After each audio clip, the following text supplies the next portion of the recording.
नमस्कार, स्वागत है सांदीपनी क्लासेस के यूट्यूब प्लेटफॉर्म पर। और आज हम चर्चा करने वाले हैं एनसीईआरटी वेस्ट कक्षा 12th बायोलॉजी के चैप्टर नंबर 4 के बारे में, है ना। तो ये जो चैप्टर है आनुवंशिकी और विविधता से संबंधित है। इससे संबंधित कुछ महत्वपूर्ण प्रश्न हैं जिनकी चर्चा हम इस वीडियो में करने वाले हैं। तो आप बने रहिए सांदीपनी क्लासेस के साथ और हम देखते हैं पहले प्रश्न को। और पहले प्रश्न में देखिए पूछा जा रहा है हीमोफिलिया रोग किस प्रकार का रोग है। हीमोफिलिया एक्स लिंक्ड डिजीज है ये, वाई लिंक्ड डिजीज है ये, एक्स वाई लिंक्ड डिजीज है ये, या फिर एक्स एक्स वाई, है ना। तो जो हीमोफिलिया रोग है, शाही रोग जिसे कहते हैं हीमोफिलिया, इसमें क्या होता है कि अगर चोट लग जाती है तो ब्लड का फ्लो बराबर बहता रहता है ब्लड, और हॉस्पिटल पहुंचना बहुत जरूरी होता है। नहीं तो इसमें जो ब्लड को क्लॉट करने वाले जो फैक्टर हैं उन फैक्टर की कमी होने की वजह से ऐसा होता है। तो इसका जो जीन है, हीमोफिलिया का जो जीन है वो एक्स क्रोमोसोम पर पाया जाता है। मैंने एच से रिप्रेजेंट किया है। ये किस पर पाया जाता है, तो आप कहोगे एक्स क्रोमोसोम पर पाया जाता है। हीमोफिलिया का जो जीन है वो एक्स क्रोमोसोम पर पाया जाता है। इसका मतलब ये एक्स लिंक्ड डिजीज है ना। एक्स लिंक्ड डिजीज है। इसका राइट आंसर होगा ऑप्शन नंबर ए। अब इसमें दो कंडीशन आती हैं, जैसे मेल के अंदर, पुरुष के अंदर या नर के अंदर एक्स वाई क्रोमोसोम होते हैं, और फीमेल के अंदर एक्स एक्स क्रोमोसोम होते हैं। ठीक है। सपोज करते हैं अगर मेल के एक्स क्रोमोसोम पर यह हीमोफिलिया का जीन अगर मौजूद है तो ये जो मेल है उसमें हीमोफिलिया का रोग होगा, ये रोगी होगा। ठीक है। और यदि फीमेल में ये इस जीन मौजूद है, हीमोफिलिया का जीन एक्स क्रोमोसोम पर, तो ऐसी फीमेल इस रोग की वाहक होती है। मतलब ये एक पीढ़ी से दूसरी पीढ़ी में रोग को पहुंचाने का काम करती हैं। ठीक है। तो एक्स क्रोमोसोम पर ये हीमोफिलिया का जीन पाया जाता है। फीमेल के रोगी होने की संभावना बहुत कम होती है, और फीमेल वही रोगी होगी जिस फीमेल के अंदर दोनों जीन पर हीमोफिलिया, दोनों क्रोमोसोम पर हीमोफिलिया का जीन अगर मौजूद है तो वो फीमेल फिर रोगी होगी। ठीक है। तो हीमोफिलिया जो रोग है वो किस प्रकार का है, ये एक्स लिंक्ड डिजीज है। एक्स क्रोमोसोम पर इसका जीन पाया जाता है। हीमोफिलिया में क्या होता है, तो हीमोफिलिया में चोट लगने पर ब्लड का थक्का नहीं बनता, रक्त का थक्का नहीं बनता है। और ऐसा क्यों होता है, तो ब्लड क्लॉटिंग फैक्टर की कमी होने की वजह से ऐसा होता है। ये एक जेनेटिक डिसऑर्डर है। इसका जीन एक्स क्रोमोसोम पर पाया जाता है। यदि मेल में ये कंडीशन होती है तो मेल तो इसके हमेशा, पुरुष इसके हमेशा रोगी होते हैं, और मादा इसकी वाहक भी हो सकती हैं और रोगी हो सकती हैं। ठीक है। एक्स एक क्रोमोसोम पर यदि हीमोफिलिया का जीन मौजूद है महिलाओं के अंदर तो वो वाहक होगी, और अगर दोनों पर उपस्थित होगा तो वो रोगी होगी। इस तरीके से हीमोफिलिया रोग है, ये एक्स लिंक्ड डिजीज है। ठीक है। क्वेश्चन नंबर दूसरा, किस गुणसूत्र, किस क्रोमोसोम की ट्राइसोमी से डाउन सिंड्रोम रोग होता है। डाउन सिंड्रोम रोग, trisomy of which chromosome cause Down syndrome. Langdon Down नाम के साइंटिस्ट ने, लैंगडम डाउन नाम के साइंटिस्ट ने इस बीमारी को खोजा था। लैंगडम डाउन ने इसको डिस्कवर किया था, इसकी खोज की थी, इसीलिए इसके नाम के आधार पर हम इसको डाउन सिंड्रोम के नाम से जानते हैं। और डाउन सिंड्रोम में क्या होता है, डाउन सिंड्रोम में जो 21वां क्रोमोसोम है, 21वें क्रोमोसोम की एक प्रति अतिरिक्त पाई जाती है, एक प्रति अतिरिक्त पाई जाती है। इसका मतलब 21वीं ट्राइसोमी की वजह से कौन सा रोग होता है, तो आपका आंसर आएगा सर डाउन सिंड्रोम होता है। डाउन सिंड्रोम रोग होता है। इसमें जो डाउन सिंड्रोम है इसके लक्षण क्या क्या है, तो इसके लक्षणों में जैसे हाइट कम रह जाती है तो व्यक्ति बौना हो जाता है। ठीक है। उसका मुंह पर झुर्रियां होती हैं, हाथों में पाम कीच पाई जाती हैं, जीभ पर इसके गड्ढे होते हैं। ठीक है। तो इस तरीके का जो व्यक्ति है वो डाउन सिंड्रोम से ग्रसित होता है और ये 21वें क्रोमोसोम की एक एक्स्ट्रा कॉपी बनने की वजह से ऐसा होता है, इसीलिए हम इसे ट्राइसोमी 21 के नाम से जानते हैं। तो इसका राइट आंसर होगा ऑप्शन नंबर ए, 21वां गुणसूत्र। ठीक है। क्वेश्चन नंबर 3, हीमोफिलिया के बारे में निम्न में से कौन सा कथन गलत है, मतलब इनकरेक्ट स्टेटमेंट हमें देखना है। ठीक है। यह एक सेक्स लिंक्ड डिजीज है, यह रेसेसिव डिसऑर्डर है, यह डोमिनेंट डिसऑर्डर है, रक्त के थक्के बनाने वाले एक प्रोटीन पर प्रभाव पड़ता है ना, only one protein of blood coagulation is affected. ठीक है। तो ये जो 4 ऑप्शन यहां दिए हैं, इनमें से हमें गलत या इनकरेक्ट या नॉट करेक्ट ऑप्शन की पहचान करनी है। तो देखिए इसका राइट आंसर है ऑप्शन नंबर सी, यह डोमिनेंट डिसऑर्डर नहीं होता है, यह रेसेसिव होता है या सेक्स लिंक्ड डिजीज है, क्योंकि इसका क्रोमोसोम एक्स क्रोमोसोम पर इसका जीन पाया जाता है और इसमें क्या होता है, रक्त के थक्के बनाने वाली जो प्रोटीन है उस पर प्रभाव पड़ता है। तो ये ऑप्शन भी इसका सही है।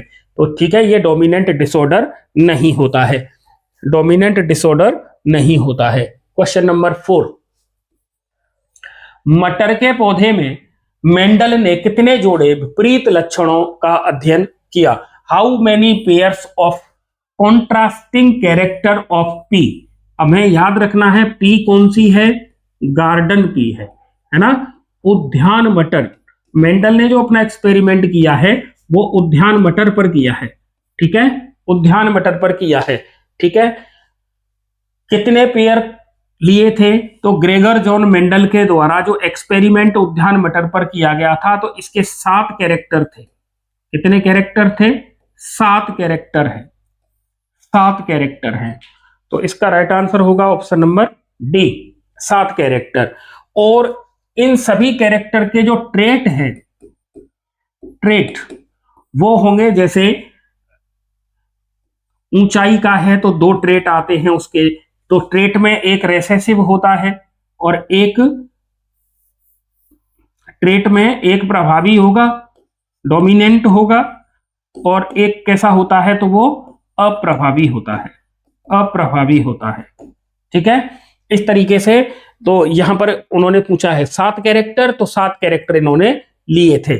अब कैरेक्टर का जो चयन था वो किस तरीके से किया था, तो उसमें देखिए इन्होंने पौधे की हाइट ली थी, ऊंचाई है ना, और फूल का रंग लिया है और फूल की स्थिति ली है। तो 2 कैरेक्टर इन्होंने फूल से लिए हैं।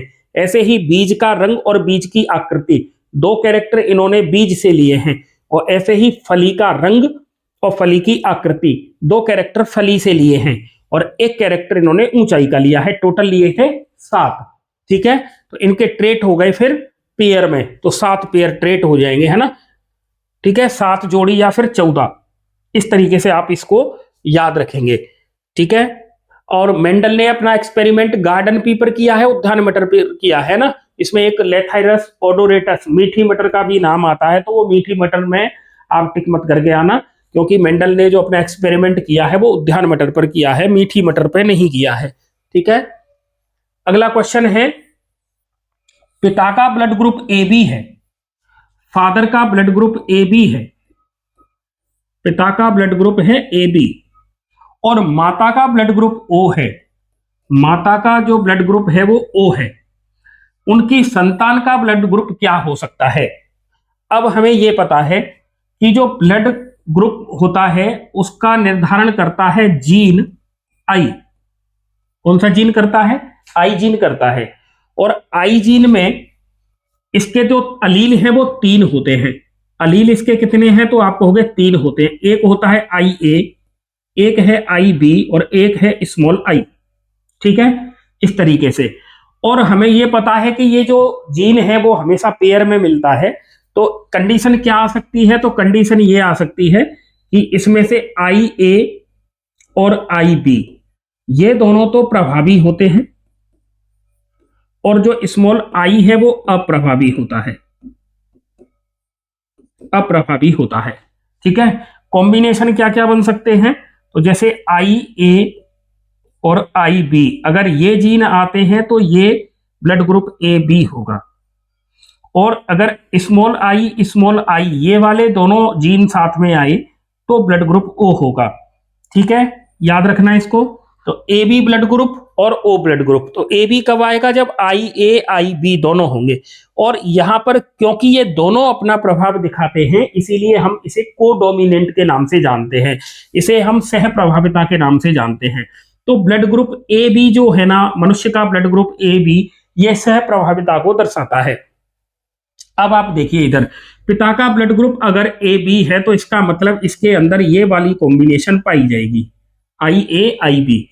और माता का ब्लड ग्रुप ओ है तो इसके अंदर ये वाला कॉम्बिनेशन होगा। ठीक है, अब इसके आप गैमीट बना लो। तो जैसे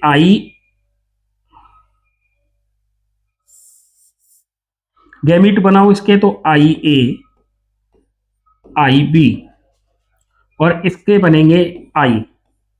एक से भी काम चल जाएगा, दो चाहो तो दो लिख लो। अब देखिए कॉम्बिनेशन क्या आता है, आई ए स्मॉल आई, सेम आएगा, ये सेम ही आएगा, देखे है ना। तो I A small I B small I B small I. तो ब्लड ग्रुप कौन कौन से आ रहे हैं देखिए, मैंने आपको पहले ही बता दिया है कि आई ए कैसा है, डोमिनेंट है, तो इसका तो ब्लड ग्रुप हो जाएगा ए, और इनका ब्लड ग्रुप है बी। अब आप देखिए संतति में इनके में ब्लड ग्रुप या तो ए आएगा या फिर ब्लड ग्रुप बी आएगा। तो अब ऑप्शन देखिए, पहला ऑप्शन है ए या बी, ओनली ए, बी या ओ, ओनली ओ। ठीक है, तो ये नहीं होगा, ये नहीं होगा, ये नहीं होगा, राइट आंसर होगा ऑप्शन नंबर ए और बी, ये दोनों आ सकते हैं। देखिए दोनों की संभावना यहां दे रखी है। देखो इसमें अगर वो बदल भी देना, जैसे माता की जगह हम पिता लिख लें और पिता की जगह माता लिख लें, तब भी सेम ही कॉम्बिनेशन आएगा, इसमें कोई बदलाव नहीं आएगा, क्योंकि यहाँ के दोनों जो जीन है वो सेम है।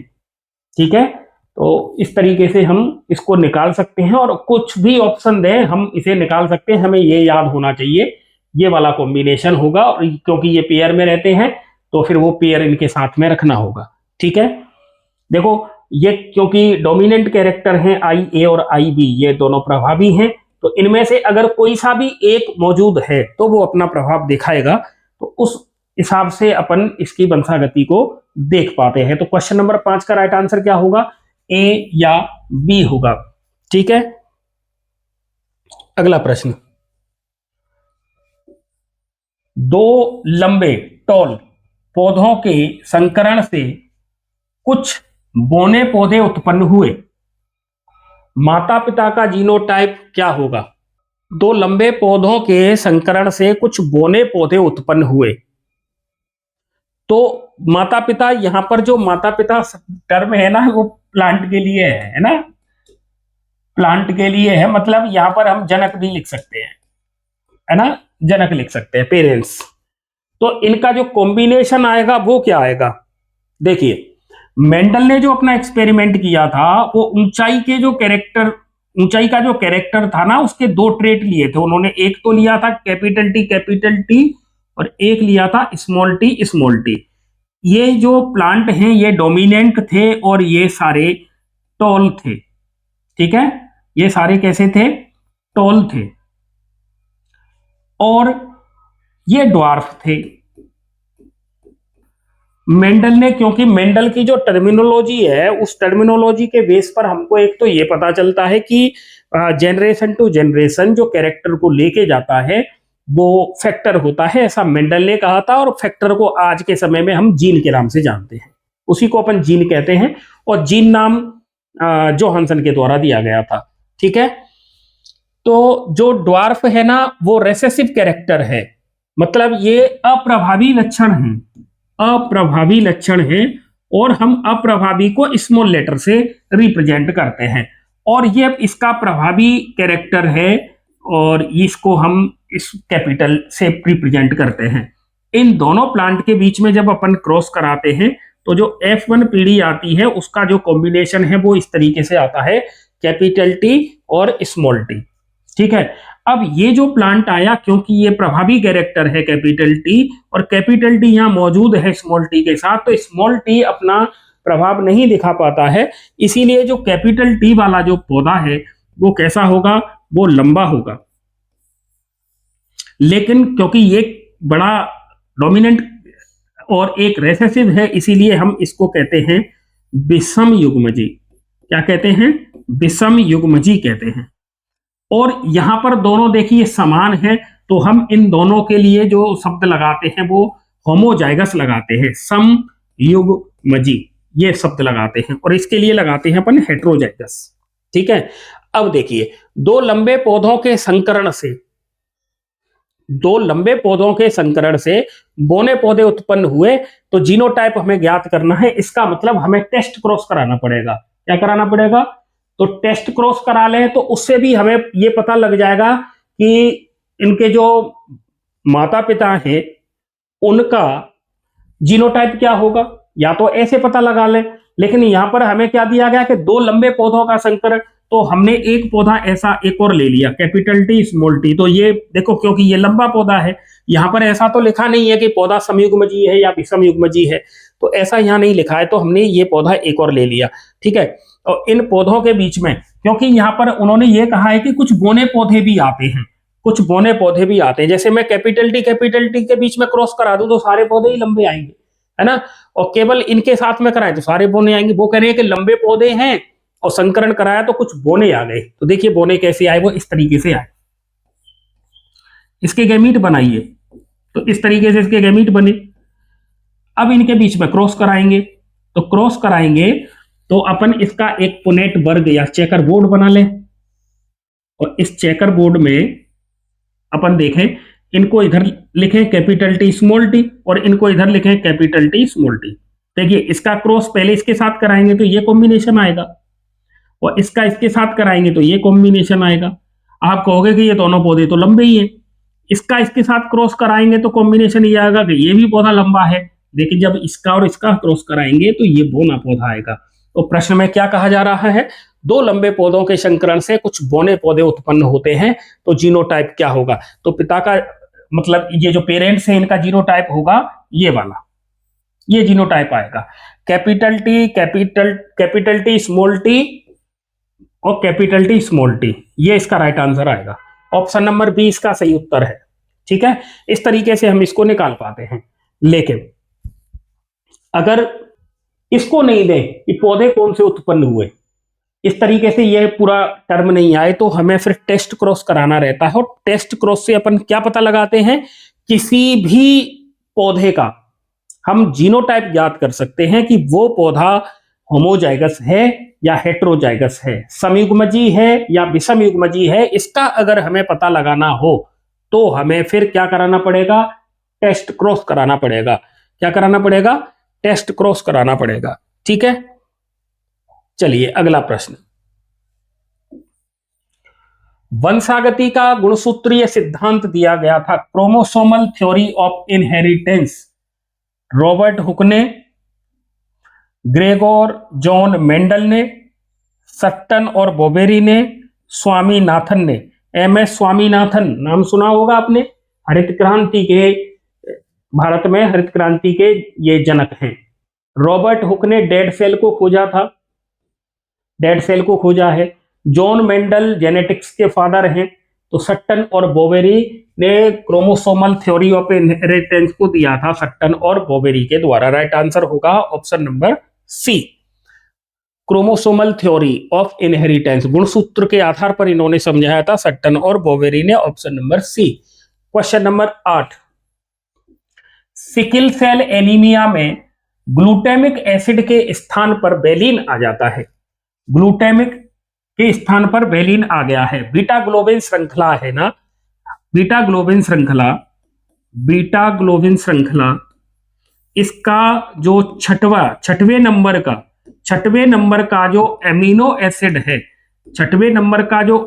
एसिड है, वो ग्लूटामेट होता है। ग्लूटामेट होता है तब नॉर्मल कंडीशन होती है। लेकिन ग्लूटामेट हट गया, ग्लूटामेट हटा दिया और ग्लूटामेट के स्थान पर कौन आ जाए, ग्लूटामेट को तो रिप्लेस कर दिया है, रिप्लेस बाई वेलिन, किसके द्वारा, वेलिन के द्वारा रिप्लेस कर दिया गया है। तो सिकल सेल एनीमिया रोग हो जाता है, सिकल सेल एनीमिया रोग हो जाता है।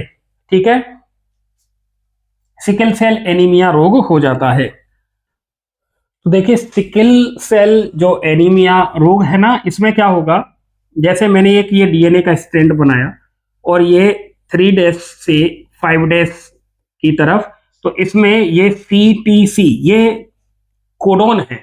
ठीक है, तो इधर देखिए इससे फिर ये जो नया फॉर्मेशन होगा अगले स्ट्रैंड का, तो देखिए C के साथ G, T के साथ A और C के साथ G, ये कॉम्बिनेशन आता है। तो इसकी वजह से 6वें नंबर पर बीटा ग्लोबिन के 6वें नंबर पर ग्लूटामेट आता है, ग्लूटामेट अमीनो एसिड आता है। लेकिन ये तो नॉर्मल कंडीशन है, लेकिन म्यूटेंट स्टेज में क्या होगा, म्यूटेंट स्टेज में आप देखिए क्या हो रहा है, केवल G, देखो इधर भी G है और इधर भी G है, लेकिन केवल A बदला है, A बदला है, A की जगह पर T आ गया है। तो जैसे ही T आएगा तो देखिए G के साथ C जुड़ता है, T के साथ A जुड़ता है और G के साथ C जुड़ता है। तो इस चेंज की केवल एक नाइट्रोजन बेस की बदौलत ये नाइट्रोजन बेस चेंज हुआ है, ये वाला।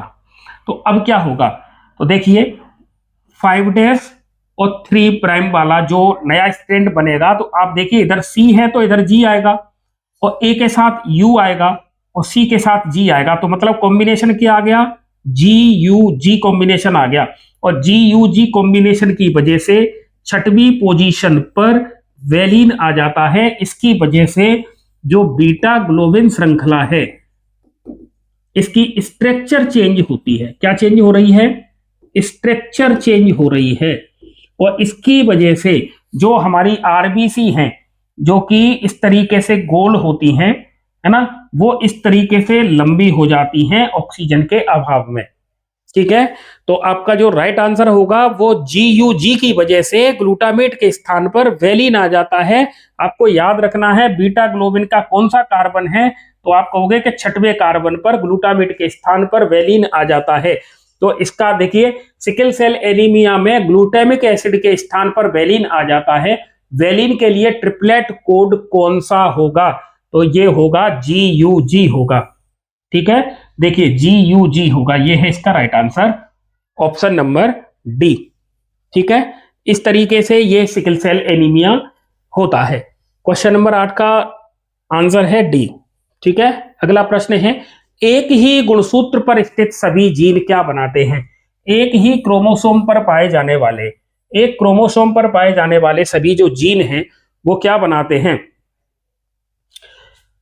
दूरी के अनुसार अलग अलग समूह बनाते हैं, एक लिंकेज ग्रुप बनाते हैं, कोई लिंकेज ग्रुप नहीं बनाते हैं,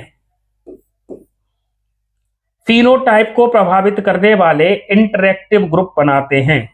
इसका राइट आंसर होगा ऑप्शन नंबर बी, ये लिंकेज ग्रुप बनाने का काम करते हैं। एक ही क्रोमोसोम पर पास पास जो स्थित जीन है वो लिंकेज ग्रुप बनाते हैं। ठीक है, लिंकेज ग्रुप बनाते हैं। अगला प्रश्न है, ZZ प्रकार का लैंगिक निर्धारण किस में पाया जाता है। तो सेक्स डिटर्मिनेशन का टाइप पूछा गया है, ZZ और ZW प्रकार का। देखिए ZZ ये होमोजाइगस कंडीशन है, होमोजाइगस कंडीशन है ये, और ये हेटेरोजाइगस कंडीशन है, हेटेरोजाइगस कंडीशन है। होमोजाइगस कंडीशन ये इधर मेल में मिलती है और इधर ये फीमेल में मिलती है, मतलब उल्टा है हमसे, फीमेल में मिलती है। ठीक है, होमोजाइगस और हेटेरोजाइगस कंडीशन। इस तरीके का जो सेक्स डिटर्मिनेशन है वो पक्षियों में पाया जाता है, पक्षियों में पाया जाता है। अब आप यहां ऑप्शन देख लीजिए, प्लेटिपस, ये ऑप्शन नहीं होगा, स्नेल, कॉकरोच, पीकॉक, यही बर्ड है। पक्षियों में इस प्रकार का लैंगिक निर्धारण होता है और एनसीईआरटी में इसकी जगह जो एग्जाम्पल दिया गया है वो मुर्गी का दिया गया है। किसका दिया है? मुर्गी का दिया है। और जेड और जेडडब्ल्यू प्रकार का जो लैंगिक निर्धारण है वो मुर्गी में चूजे का निर्धारण किस पर निर्भर करता है? तो आपका राइट आंसर आएगा मादा पर निर्भर करता है। पक्षियों में लैंगिक निर्धारण नर पर डिपेंड नहीं करता है, फीमेल पर या मादा पर डिपेंड करता है। तो क्वेश्चन नंबर जो 10 है इसका राइट आंसर होगा ऑप्शन नंबर डी, पीकॉक कह लें या फिर अपन हेन कह लें या फिर अपन बर्ड कह लें, कुछ भी कह लें, यही ऑप्शन हो। तो ये क्वेश्चन नंबर 10 का जो आंसर है वो होगा अपना पीकॉक या बर्ड। ठीक है, चलो अगला प्रश्न, क्वेश्चन नंबर 11, निम्न में से कौन सा सिबलिंग में वेरिएशन उत्पन्न नहीं करता? Which of the following will not result in variation among siblings? Independent assortment of gene, crossing over, linkage और म्यूटेशन। ठीक है, तो यहां क्या पूछा जा रहा है? निम्न में से कौन सा सिबलिंग में वेरिएशन उत्पन्न नहीं करता है? तो देखिए, इंडिपेंडेंट असॉर्टमेंट ऑफ जीन ये तो वेरिएशन करता ही है। जैसे मेंडल के डाई हाइब्रिड क्रॉस में अपन ने देखा था, उन्होंने गोल पीले और झुर्रीदार हरे के बीच में क्रॉस कराया था, तो गोल के साथ हरा कैरेक्टर आ गया पीले की जगह, है ना, और जो झुर्रीदार है वो हरे के साथ होता है, झुर्रीदार पीले हो गए। इस तरीके से वहां पर तो ये ऑप्शन तो नहीं होगा, है ना। क्रॉसिंग ओवर की वजह से तो वेरिएशन आते ही हैं, क्योंकि क्रॉसिंग ओवर कहां होता है? तो मियोसिस जो डिवीजन है, सेल डिवीजन है, जो मियोसिस मतलब अर्धसूत्री विभाजन फर्स्ट, जिसको अपन किस नाम से जानते हैं? इसे हम रिडक्शन डिवीजन के नाम से भी जानते हैं। तो इस रिडक्शन डिवीजन की जो पैकाइटिन स्टेज है, पैकाइटिन, कई लोग पेचिटिन भी कहते हैं, पैकाइटिन स्टेज में जीन का विनिमय होता है, मतलब क्रॉसिंग ओवर होता है। ठीक है, तो यहां तो वेरिएशन आएंगी, क्योंकि मियोसिस की वजह से ही वेरिएशन आती है, म्यूटेशन की वजह से वेरिएशन आ जाएंगी। तो इसका राइट आंसर होगा लिंकेज। लिंकेज की वजह से वेरिएशन नहीं आती है, क्योंकि लिंकेज में क्या होता है, पास पास स्थित जो जीन है वो एक से दूसरे में चले जाते हैं। ठीक है, पास पास जो स्थित जीन होते हैं वो लिंकेज शो करते हैं। तो इसका मतलब वो क्रॉसिंग ओवर के दौरान भी उनमें सेपरेशन नहीं हो पाता है और एक पीढ़ी से दूसरी पीढ़ी में वो ट्रांसफर हो जाते हैं, सहलग्न मतलब साथ साथ रहते हैं वो। ठीक है, अगला प्रश्न है क्वेश्चन नंबर 12, जब एक ही जीन एक से अधिक इफेक्ट या प्रभाव प्रदर्शित करता है तो इस घटना को क्या कहते हैं? When a single gene express more than one effect, तो इसे अपन किस नाम से जानते हैं? इसे हम प्लियोट्रॉफी के नाम से जानते हैं, प्लियोट्रॉफी के नाम से जानते हैं। क्वेश्चन नंबर अगला है, आनुवांशिकी के जनक किसे माना जाता है? Father of genetics Darwin, Hugo de breach, Gregor John Mendel और सट्टन। ठीक है, ये 2 बार टाइप हो गया है, तो इसका राइट आंसर है ग्रेगर जॉन मेंडल। ये ग्रेगर जॉन मेंडल, ये इसका राइट आंसर है। ग्रेगर जॉन मेंडल को आनुवांशिकी का जनक कहते हैं, फादर ऑफ जेनेटिक्स कहते हैं। ठीक है, ग्रेगर जॉन मेंडल के बारे में आपको कुछ याद रखना है। जैसे ग्रेगर जॉन मेंडल ने अपने एक्सपेरिमेंट 7 साल तक किए थे। ग्रेगर मेंडल ने अपने एक्सपेरिमेंट में पाइसम सेटाइवम गार्डन पी का उपयोग किया, है ना, और इन्होंने अपने एक्सपेरिमेंट 7 साल तक किए, 7 जोड़ी कैरेक्टर पर किए, है ना, 7 जोड़ी कैरेक्टर लिए इन्होंने उद्यान मटर के। ठीक है, तो इस तरीके से आपको इनके बारे में याद रखना है, मेंडल के बारे में। और मेंडल ने उद्यान मटर को ही क्यों चुना था और मेंडल की सफलता के कारण क्या है, आप कमेंट करेंगे। अगला प्रश्न देखें, मेंडल के नियमों की पुनः खोज का श्रेय किसको दिया जाता है? तो यहां पर 2 नाम तो दिए हैं, डी वरीज और कॉरेंस, तथा इसके अलावा एक और कौन है, क्योंकि मेंडल के नियमों को रीडिस्कवर करने वाले 3 साइंटिस्ट थे। रीडिस्कवरी करने वाले साइंटिस्टों की संख्या है 3, इसमें से 2 के नाम दिए हुए हैं, Hugo de Vries, Carl Correns, और एक बचे हैं वॉन सेरमैक, वॉन सेरमैक। तो ये 3 साइंटिस्ट थे जिन्होंने मेंडलवाद को पुनः खोजा था। वॉन सेरमैक, याद रखना पेपर में आता है, von Tschermak, Hugo de Vries और कार्ल कोरेंस। इन्होंने मेंडल ने भी अपना जो एक्सपेरिमेंट किया था और जो रिजल्ट आया था सेम एक्सपेरिमेंट इन्होंने भी किए, वही रिजल्ट आए। तो इन्हें कहा जाता है रिडिस्कवरी करने वाले, और मेंडल को कहते हैं फादर ऑफ जेनेटिक्स। ठीक है, तो von Tschermak, Hugo de Vries और कार्ल कोरेंस, ये 3 साइंटिस्ट हैं जिन्होंने मेंडलवाद को रिडिस्कवर किया, या मेंडलवाद के पुनः खोजकर्ता थे ये लोग। इनमें से जो कार्ल कोरेंस हैं ये जर्मनी के हैं, ह्यूगो डी व्रीज हॉलैंड के हैं, और वॉन सेरमैक ये ऑस्ट्रिया के हैं।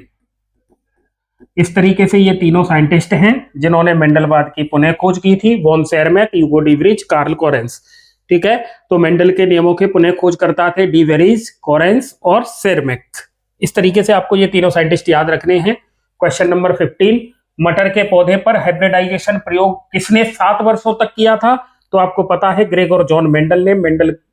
मेंडल ने मटर के पौधों पर 7 वर्षों तक एक्सपेरिमेंट अपना किया था।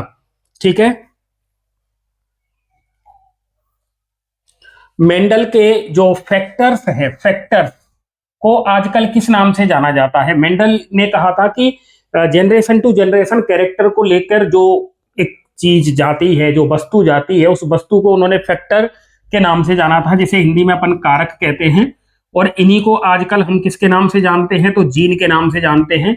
और जीन में संरचनात्मक जीन भी होते हैं, संरचनात्मक जीन भी होते हैं, संरचनात्मक जीन। तो ये जो अलग अलग टर्म आए हैं, तो जैसे कारक वाला जो टर्म है वो मेंडल के द्वारा दिया गया था, जीन नाम जोहानसन के द्वारा दिया गया था, जोहानसन के द्वारा दिया गया था। ऐसे ही संरचनात्मक स्ट्रक्चरल जीन नाम बेंजर के द्वारा दिया गया है। ठीक है, बेंजर के द्वारा दिया गया है। तो इस तरीके से हमें ये याद रखना है कि कारक जीन ये एक ही बात है, अलग अलग साइंटिस्ट ने इन्हें अलग अलग नाम से जाना है, और ये हमेशा पेयर में पाए जाते हैं, क्रोमोसोम पर व्यवस्थित होते हैं जीन।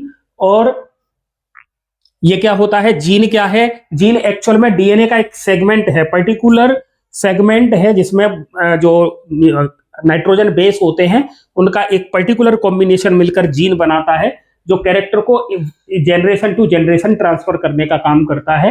तो ठीक है, फैक्टर को आजकल हम किस नाम से जानते हैं? तो जीन के नाम से जानते हैं। क्रोमोसोम पर ये व्यवस्थित होते ही हैं। ट्रेट क्या है? ये ट्रेट नहीं होंगे, एलील नहीं होंगे, इसका राइट आंसर होगा जीन।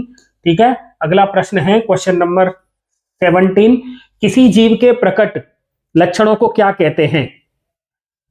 ठीक है, लक्षण है ना, लक्षणों अगर प्रकट हो रहे हैं तो हम उसको किस नाम से जानते हैं? जीनोटाइप के नाम से जानते हैं, फिनोटाइप के नाम से जानते। एलील नहीं होगा, जीन नहीं होगा, ये तो लक्षणों को लेके जा रहे हैं।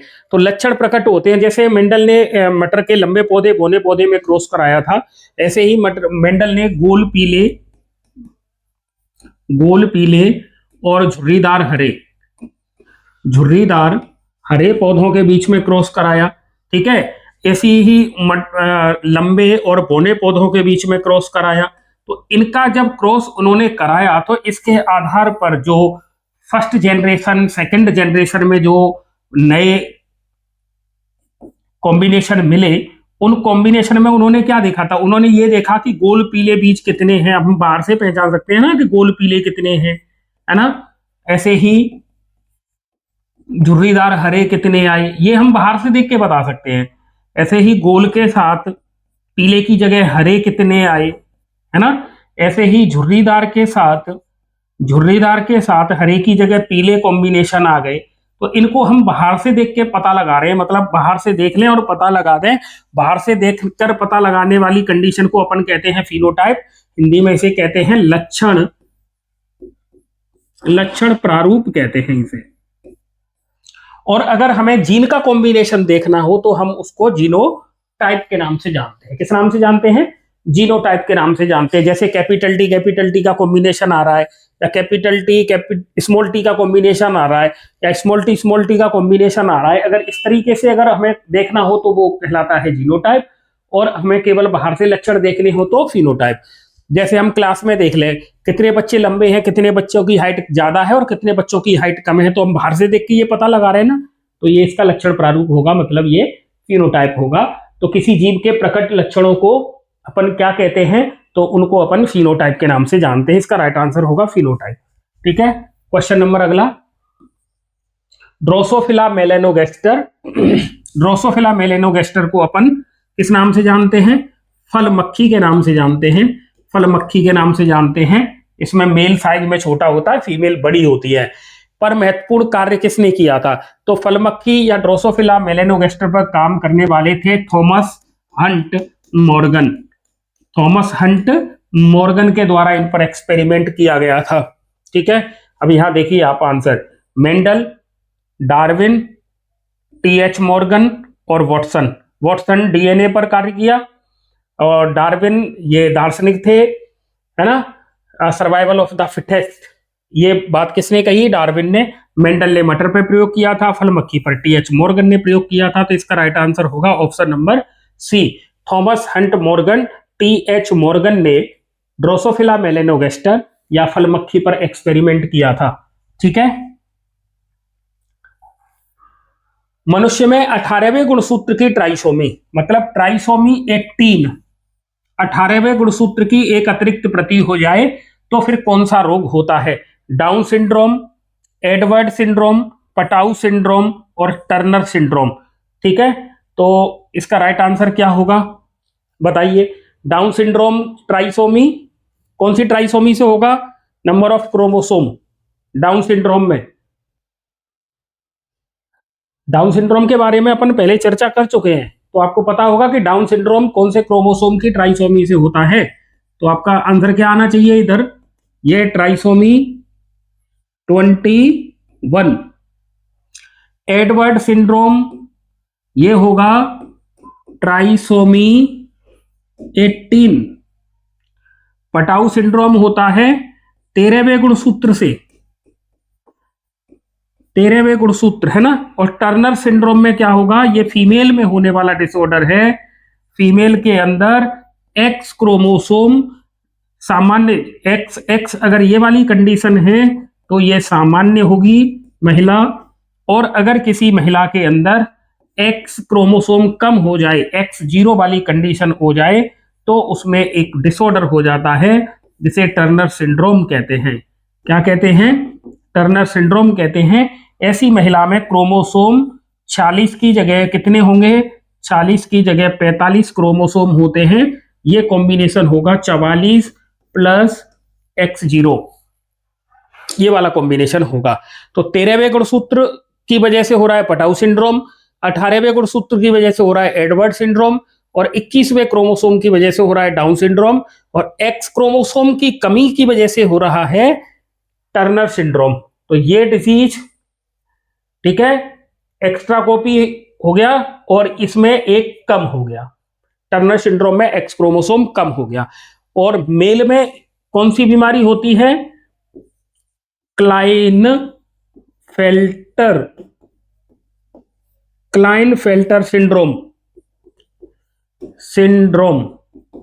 ये जो बीमारी है ये किस में होती है? पुरुषों में। और इसमें क्या होता है?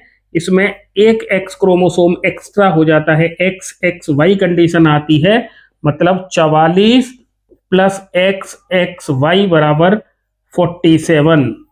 क्रोमोसोम के नंबर कितने हो जाएंगे? 47 हो जाएंगे।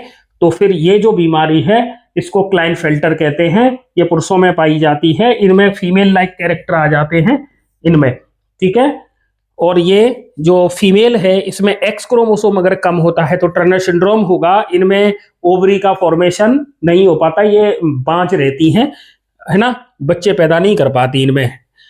और ये बाकी की जो बीमारियां हैं वो ट्राइसोमी 21, 18 से ये दोनों बीमारी होती हैं। तो क्वेश्चन नंबर 19 का जो राइट आंसर होगा वो होगा एडवर्ड सिंड्रोम। क्रोमोसोम नंबर 18 से ये होगा, 21 से डाउन सिंड्रोम होगा, तेरे से पटाऊ सिंड्रोम होगा। अगला प्रश्न, क्रोमोसोमल थ्योरी ऑफ इनहेरिटेंस किसने दी थी? बोवेरी के साथ मिलकर किसने क्रोमोसोमल थ्योरी को दिया था? तो आंसर आता है सट्टन। सट्टन और बोवेरी ने मिलकर क्रोमोसोमल थ्योरी ऑफ इनहेरिटेंस को दिया था। मल्टीपल एलील का अध्ययन केवल किस स्तर पर संभव है ना? Multiple allele can be studied only eight individual level, cellular level, population level और मॉलिक्यूलर लेवल। तो इसका राइट आंसर क्या होगा? इसका राइट आंसर होगा पॉपुलेशन के लेवल पर हम मल्टीपल एलील का अध्ययन कर सकते हैं, पॉपुलेशन के स्तर पर, जनसंख्या के स्तर पर। ठीक है, अगला प्रश्न है, जो जीन विपरीत लक्षणों को नियंत्रित करते हैं उन्हें क्या कहते हैं? Genes which control a pair of contrasting trait are called link gene, allele, polygene, lethal gene, है ना? विपरीत, जैसे कैपिटल टी, स्मॉल टी, तो ये लंबेपन के लिए है, ये बोनेपन के लिए है। ठीक है, तो इस तरीके से इनको अपन किस नाम से जानते हैं? अलील के नाम से जानते हैं। किस नाम से जानते हैं अपन इन्हें? अलील के नाम से जानते हैं। क्वेश्चन नंबर 22 का right answer option number B होगा। ऐसे जीन जो विपरीत लक्षणों को नियंत्रित करते हैं उन्हें अलील के नाम से अपन जानते हैं। Question number 23, homozygous parents, homozygous parent से उत्पन्न सभी संतानें कैसी होती हैं? A homozygous parents produce all offspring that are different, similar, hybrid, heterozygous. ठीक है, देखो हेट्रोजाइगस कंडीशन क्या होगी? जब एक कैरेक्टर बड़ा हो एक कैरेक्टर छोटा हो, ये हेट्रोजाइगस कंडीशन होगी। और ये है ना हाइब्रिड कंडीशन, हाइब्रिड में भी क्या होगा? एक कैरेक्टर, दोनों से कैरेक्टर आ गए हो, दो अलग अलग स्पीसीज से जो कैरेक्टर आता है वो हाइब्रिड कंडीशन होती है। डिफरेंट, तो ये तो ऑप्शन सेम आ रहे हैं, देखिए ये सेम कैरेक्टर आ रहे हैं। हेट्रोजाइगस होगा, वो हाइब्रिड होगा, वो डिफरेंट होगा। अब एक ही ऑप्शन बचा, ऑप्शन नंबर बी। तो होमोजाइगस पेरेंट से उत्पन्न सभी संतानें कैसी होती हैं? वो सिमिलर होती हैं, समान होंगी। वो सभी कैसी होंगी? समान होंगी। इसका ऑप्शन नंबर बी सही है। अगला प्रश्न, मानव में एबीओ ब्लड ग्रुप, एबीओ जो रुधिर समूह में कुल कितने जीनोटाइप होते हैं? कुल कितने जीनोटाइप होंगे एबीओ ब्लड ग्रुप? देखिए एबीओ ब्लड ग्रुप का जो वंशागति होती है वो जीन आई के द्वारा निर्धारित होती है। और इसके जो मैंने अभी आपको अलील बताए थे वो कॉम्बिनेशन आता है IA, IB और स्मॉल आई। और आपको पता है जीन हमेशा कैसे होते हैं? जोड़े में होते हैं। तो आप कहोगे कि कॉम्बिनेशन ये हो सकता है IA ये कॉम्बिनेशन हो सकता है, जैसे मदर से आया IA और फादर से आया IA। दूसरा IA मदर से आया, फादर से आया स्मॉल आई, ये कॉम्बिनेशन हो सकता है। तीसरा IB ये कॉम्बिनेशन हो सकता है, मदर से आया IB, फादर से आया IB। ठीक है, मदर से आया IB और फादर से आया स्मॉल आई। ठीक है, ये कॉम्बिनेशन हो सकता है। मदर से आया IA, फादर से आया IB, ये कॉम्बिनेशन हो सकता है। मदर से आया स्मॉल आई, फादर से आया स्मॉल आई, ये कॉम्बिनेशन हो सकता है। अब आप देखिए कितने कॉम्बिनेशन बने, 1 2 3 4 5 और ये 6। इस तरीके से इसमें 6 कॉम्बिनेशन टोटल बनते हैं। तो जीनोटाइप के कॉम्बिनेशन हो जाएंगे इसमें 6। ठीक है, अगर हम इसे अलग जैसे मैंने इधर लिखा कि ये माता से आया, ये पिता से आया। अब मैं इस कॉम्बिनेशन को ऐसे पलट के लिख दूं, इस आइए को इधर ले आऊं, इसको इधर ले जाऊं, या इसको इधर ले आऊं, इसको इधर ले जाऊं, इनको अगर पलट के भी लिख देंगे तब भी सेम कॉम्बिनेशन ही रहेगा। तो जो हमारा जो ब्लड ग्रुप है मानव का एबीओ ब्लड ग्रुप, एबीओ रक्त समूह की जो वंशागति है उसमें टोटल जो जीनोटाइप का कॉम्बिनेशन आता है वो आपका आंसर आएगा 6 जीनोटाइप बनते हैं। अब फिनोटाइप कितने बनते होंगे? तो फिनोटाइप को और देख लेते हैं अपन। देखिए इससे ब्लड ग्रुप बनेगा रक्त समूह या ब्लड ग्रुप, इससे रक्त समूह बनेगा ए। ठीक है, इससे रक्त समूह बनेगा ए, क्योंकि यहां पर ये डोमिनेंट कैरेक्टर है, ये रेसेसिव है, तो डोमिनेंट अपना प्रभाव दिखाएगा, तो ब्लड ग्रुप आएगा ए। यहां पर देखिए, यहां पर ब्लड ग्रुप आएगा बी, यहां पर ब्लड ग्रुप आएगा बी, यहां पर ब्लड ग्रुप आएगा ए बी, और यहां पर ब्लड ग्रुप आएगा ओ। ठीक है, तो देखिए अब इसका फिनोटाइप कितना आया, तो देखिए ये सेम है तो एक, ये दोनों ब्लड ग्रुप बी हैं तो ये दूसरा, ये तीसरा और ये चौथा। इसका मतलब टोटल फिनोटाइप कितने होंगे, तो आपका आंसर आएगा कि फिनोटाइप बनेंगे टोटल 4, जीनोटाइप बनते हैं 6 और फिनोटाइप बनते हैं 4। इस तरीके से अपन निकाल पाते हैं इनको। तो मानव के एबीओ ब्लड ग्रुप में कुल कितने जीनोटाइप होंगे, तो आंसर आएगा 6, और कुल कितने फिनोटाइप होंगे, तो आंसर आएगा 4। ठीक है, अगला प्रश्न, ट्रांसलेशन की प्रक्रिया में अमीनो एसिड टीआरएनए के किस भाग से जुड़ता है? अमीनो एसिड टीआरएनए के किस भाग से जुड़ता है, तो आंसर आता है 3' एंड। प्रीवियस वीडियो में अपन ने इसके बारे में चर्चा कर ली है। ठीक है, तो टीआरएनए के किस सिरे से अमीनो एसिड जुड़ता है, आंसर आएगा 3' एंड से जुड़ता है। अगला प्रश्न है, जंपिंग जीन किसे कहा जाता है? Which are also known as jumping gene. Barbara McClintock के द्वारा, बारबरा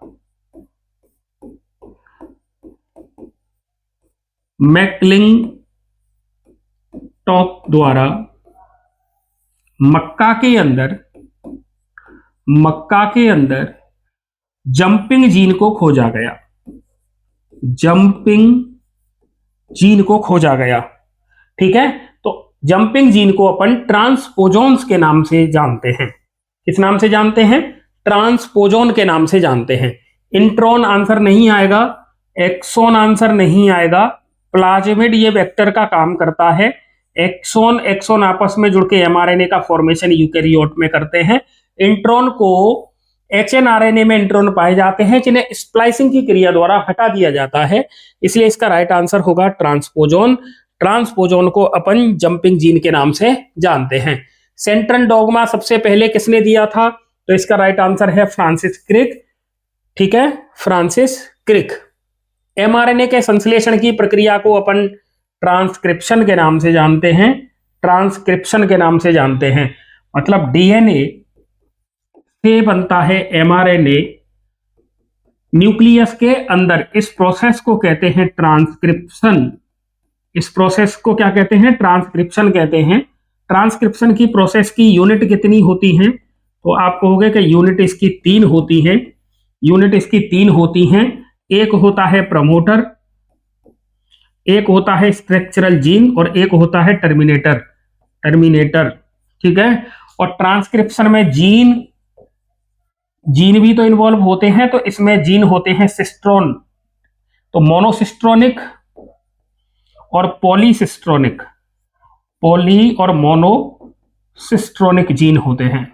याद कैसे रखेंगे? ट्रिक से याद रखना है। पॉली प्रोकैरियोट में पाए जाते हैं, पॉलीसिस्ट्रोनिक जीन प्रोकैरियोट में पाए जाते हैं, तो मोनोसिस्ट्रोनिक यूकैरियोट में पाए जाते हैं। ठीक है, अगला प्रश्न, डीएनए फिंगरप्रिंट में डीएनए के किन क्षेत्रों के अंतर पहचाने जाते हैं? ठीक है, एसएनपी, एक्सोन, इंट्रॉन या वीएनटीआर। तो इसका राइट आंसर होगा option number D, variable number of tandem repeats. Variable number of tandem repeats को अपन पहचानते हैं, इस आधार पर फिंगरप्रिंट की सहायता से हम पहचान करते हैं। ठीक है, तो वीएनटीआर इसका राइट आंसर होगा। वीएनटीआर किस प्रकार के डीएनए से संबंधित हैं? वीएनटीआर कोडिंग डीएनए होता है, रिपीटेटिव डीएनए होता है, स्ट्रक्चरल डीएनए होता है? नहीं, इसका राइट आंसर होगा ये सैटेलाइट डीएनए होता है। कैसा डीएनए होता है? सैटेलाइट डीएनए होता है। और वीएनटीआर का फुल फॉर्म क्या है? Variable number of tandem repeat, जो यूज होता है फिंगरप्रिंट में, डीएनए फिंगरप्रिंट में। अगला प्रश्न है, मनुष्य में किस क्रोमोसोम पर सबसे अधिक जीन पाए जाते हैं और वाई पर सबसे कम होते हैं क्या? तो देखिए, क्रोमोसोम नंबर 1 पर सबसे अधिक जीन पाए जाते हैं और क्रोमोसोम नंबर वाई पर सबसे कम जीन पाए जाते हैं। क्रोमोसोम वाई पर सबसे कम जीन पाए जाते हैं। क्रोमोसोम 1 पर सबसे अधिक जीन होते हैं, जिनकी संख्या कितनी है? आप कहोगे 2968 जीन क्रोमोसोम नंबर 1 पर पाए जाते हैं। क्रोमोसोम नंबर वाई जो सबसे छोटा होता है, इस पर जीन की संख्या केवल 231 है। क्या है? केवल 31 है। ये पता लगाया किससे? ह्यूमन जीनोम प्रोजेक्ट, इसके आधार पर। और ह्यूमन जीनोम प्रोजेक्ट है वो लगभग 13 वर्ष तक चलने वाला एक बहुत बड़ी एक परियोजना थी, जो 13 वर्ष तक चली थी। ठीक है, ह्यूमन जीनोम प्रोजेक्ट जो कंप्लीट कब हो गई है? 2003 में। इसका मतलब वो 1990 से 2003 तक चलने वाला एक प्रोजेक्ट था, जिसका मेन फोकस था मनुष्य के अंदर कितने प्रकार के जीन, उनका रोल क्या है, उनको एक डेटा के रूप में संकलित करना। ठीक है, ह्यूमन जीनोम प्रोजेक्ट। तो आपको याद क्या रखना है? क्रोमोसोम नंबर 1 सबसे ज्यादा जीन है 2968, और क्रोमोसोम नंबर वाई पर होते हैं 231। लैक ओपेरॉन का रेगुलेटरी जीन, लैक ओपेरॉन का रेगुलेटरी जीन जिसे हम आई से जानते हैं, आई के नाम से जानते हैं। तो आई का मतलब क्या है? तो आप कहोगे आई का मतलब क्या होगा? इनहिबिटर होगा। क्या होगा? इनहिबिटर होगा, रोकने वाला, मंदन करने वाला। और लैकोपेरोन में 3 जीन का एक समूह है जिसे ZYA के नाम से जानते हैं। ये तीनों स्ट्रक्चरल जीन के भाग हैं। किसके भाग है ये? स्ट्रक्चरल जीन के भाग होते हैं। आई का मतलब इनहिबिटर है। यहां पर आई का मतलब क्या है? इनहिबिटर है। ठीक है, इसके अलावा इसमें प्रमोटर जीन भी होते हैं, ऑपरेटर जीन भी होते हैं। तो इस तरीके से जो एक संरचना प्रपोज की गई थी, ठीक है, इसे ओपेरॉन कहते हैं। और इसमें लैक्टोज क्या इंड्यूसर का काम करता है, इसलिए लैक ओपेरॉन कहते हैं। और लैक का मतलब, यहां पर लैक का मतलब किससे है? तो आप कहोगे लैक का मतलब लैक्टोज से है। ठीक है, लैक का मतलब किससे है? लैक्टोज से है। ठीक है, अगला प्रश्न। कोडॉन AUG इनिशिएशन कोडॉन होने के साथ AUG को अपन स्टार्ट कोडॉन कहते हैं, स्टार्ट कोडॉन कहते हैं। तो स्टार्ट कोडॉन ये कौन से अमीनो एसिड के लिए कोड करता है? तो आप कहोगे कि AUG ये स्टार्ट कोडॉन है, और ये मैथियोनिन को कोड करता है। इसको कोड करता है, मैथियोनिन को कोड करता है। तो आंसर होगा ऑप्शन नंबर सी, MET का मतलब है मैथियोनिन। AUG मैथियोनिन को कोड करता है।